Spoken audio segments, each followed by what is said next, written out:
Coucou à tous, on se retrouve pour la suite avec Kale. Non mais c'est abusé, Kale en fait, elle ne se fatigue pas. Non c'est pas Kale, si c'est Kale son nom. Et là elle était sur le point de sortir Topo et Vegeta. Bien sûr Vegeta va pas être éliminé aussi rapidement. Du coup elle a réussi à se rattraper. Mais c'est incroyable. Puis après elle s'oppose à un titan. Regardez-moi cette carrure incroyable. Mais ça ne suffira pas pour Kale. Voilà, elle lui met un simple coup de pied et ça y est, c'est fini. C'en est fini en fait de l'univers 3. Du coup, ils sont éliminés sur le champ. De toute façon, dans l'univers 3, je crois qu'il y avait des personnages, allez, merdiques, si on peut dire ça comme ça.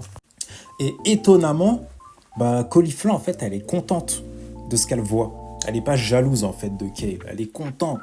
Et elle est là, elle l'encourage carrément. Continue Kale. Mais ça va pas se passer comme prévu. Parce qu'en fait, Kale, elle fait n'importe quoi. Elle attaque Magetta. Je crois que ça son. Oui, c'est Magetta. Alors que Magetta, il fait partie de son équipe. Mais elle est incontrôlable. C'est devenu Broly en fille, en fait. Et même là, il y a deux Namek Senji. Elle les sort du ring. Alors qu'ils font partie de la même équipe. Du coup, c'est des pertes bêtes en vrai. Et là, t'as Kaba qui essaie de l'arrêter. Il se met en face. Allez, tu manges ta patate. Et le pire, c'est qu'il allait sortir hors du ring. Mais Vegeta, il a eu pitié, il l'a pris, il l'a ramené sur le terrain. Il a dit c'est la honte de se faire projeter hors du ring par quelqu'un de sa propre équipe.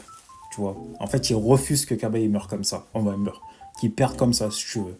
Et là, comme on peut voir, l'univers 11, c'est-à-dire l'univers de Jiren et Toppo, ils sont plus intelligents. Ils sont très forts. Du coup, là, ils s'y mettent tous ensemble et ils ont capté qu'en fait, elle était très forte physiquement, mais par contre, en rapidité, c'était pas trop ça. Et ils ont l'avantage quand ils travaillent en équipe. Suite à ça, t'as Caulifla, sans faire exprès elle fait tomber des boucles d'oreilles là. C'est les boucles d'oreilles pour fusionner. Et elle les avait pris au Kaioshin, me semble-t-il. Et bah, ça va être le moment de les utiliser en fait. Je crois que c'est Kaba qui lui dit en gros, oui, ça sert, tu peux fusionner avec ça. Je sais même pas s'il lui dit, j'ai oublié.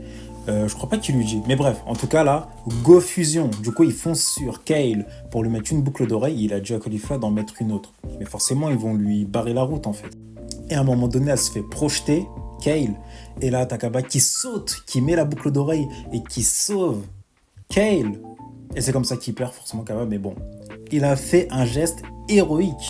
Voilà, là, comme on peut le voir, carrément, il a fait ça avec son pouce. Parce qu'il sait que là, ils ont gagné. Et là, on a le nouveau design. C'est-à-dire Kefla, je crois que c'est ça, ouais. Kefla. Bon, en tout cas, le design, il est propre, le design. Hein.